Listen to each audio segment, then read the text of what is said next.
Embora se tenha essa decisão em março, né, Kazan? A publicação do acórdão, por exemplo, ocorreu em outubro de 2017, né? E ainda assim é um tema que, a partir do momento que houve lá a publicação do acórdão, a União ela interpôs lá os embargos de declaração, que só foram julgados agora, só foram pautados agora em meados de 2019 para o dia 5 de dezembro de 2019. Então, a gente só pode ter algum tipo de certeza absoluta quanto a essa matéria e a extensão de tempo que ela vai alcançar a partir desse julgamento dos embargos. Porque a gente sabe também que um dos riscos que o contribuinte ainda está correndo é com a questão da modulação dos efeitos. Ou seja, há o reconhecimento do direito do contribuinte de excluir o ICMS da base de cálculo do PIS/COFINS, porém, ele só vai ter o benefício daqui para frente. Só que esse daqui para frente a gente ainda não sabe se vai ser do julgamento de 2014, se vai ser do julgamento de 2017, da publicação do acórdão, da data do julgamento dos embargos de declaração em dezembro de 2019 agora, ou em alguma outra data. Ainda tem muitas questões, tá? Vamos por partes, né?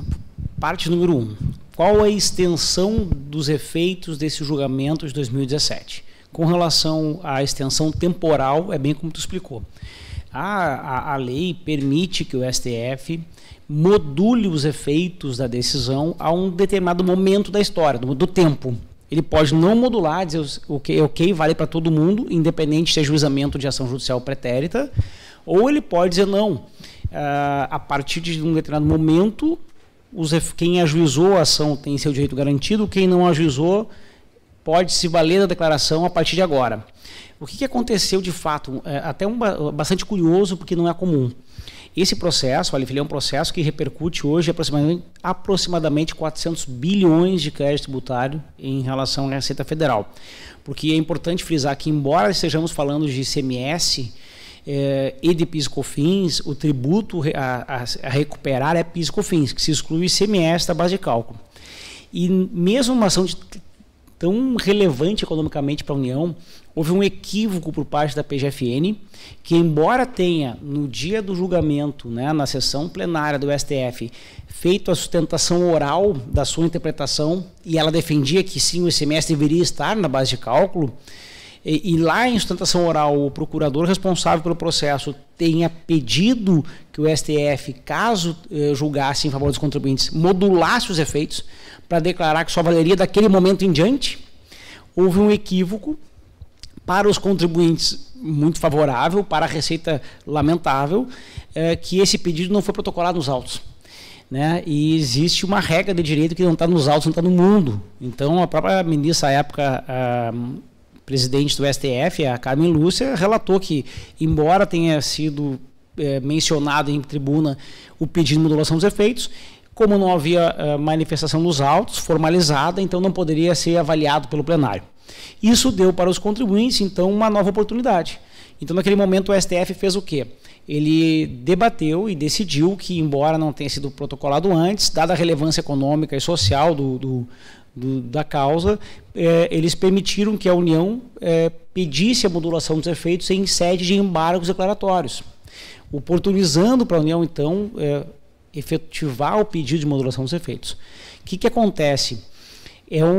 Nesse tema, ele foi bastante debatido, como eu disse, desde 2004 o STF vem debatendo ele, o Poder Judiciário vem debatendo ele, e embora a declaração do STF seja de que o ICMS não está na base do PIS/COFINS, a linha argumentativa adotada por cada um dos ministros que chegou à conclusão do voto, ela foram por caminhos diferentes, e deu um acórdão de 240 páginas, com argumentos distintos para declarar a mesma coisa. Naturalmente, deu para a PGFN um âmbito de imprecisão da decisão muito grande, oportunizando, então, que nos embargos diversas questões possam ser levantadas. E muitas questões que nós mesmos temos muitas dúvidas e precisamos, os contribuintes precisam que o STF agora, no julgamento que se dará em 5 de dezembro, afirme a posição dele e, além de afirmar a posição da exclusão do ICMS, esclareça diversas dúvidas que estão deixando os contribuintes em situações de risco, né? Não só com relação ao tempo, e claro, aqueles contribuintes que já ajuizaram a ação, têm a seu favor decisões judiciais transitadas em julgado, estão num cenário de certeza maior, mas existe ainda incertezas operacionais. O ICMS é gênero e a espécie, ST, né? E será que a espécie está incluída na declaração ou não? Então, as diversas formas de apuração do ICMS, e elas impactam no resultado. Se é o ICMS que está na nota fiscal ou é o saldo devedor, né? E isso deu, inclusive, margem para a Receita Federal atuar de forma bastante precipitada, ao meu ver, mas numa margem de interpretação, né? Com a COSIT 13, né? Dando essa interpretação mais restritiva, né? Exato, né? Hoje, inclusive nas sentenças, né, que a gente vê nos escritórios, são poucas as sentenças que vêm mencionando e discriminando qual o ICMS que deve ser excluído da base de cálculo de PIS e COFINS.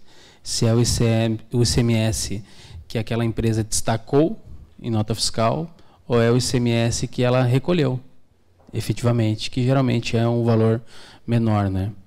Então, existem algumas sentenças onde isso não vem, de certa forma, claro, aonde até a nível de orientação que a gente pode passar para a empresa é que faça essa apuração e essa liquidação do valor de forma mais conservadora.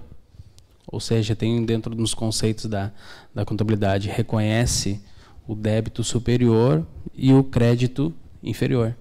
Porque futuramente a gente ainda não sabe, com 100% de certeza, a gente ainda não consegue afirmar qual ICMS que deve ser excluído da base de cálculo de PIS e COFINS. A delegacia da Receita, se tu perguntar para o procurador da Fazenda, ele tem uma opinião. Se tu perguntar para o fiscal da Receita Federal, ele tem uma opinião. Se tu perguntar para o empresário, ele quer o destacado em nota. Então a gente ainda não sabe exatamente como que vai se dar.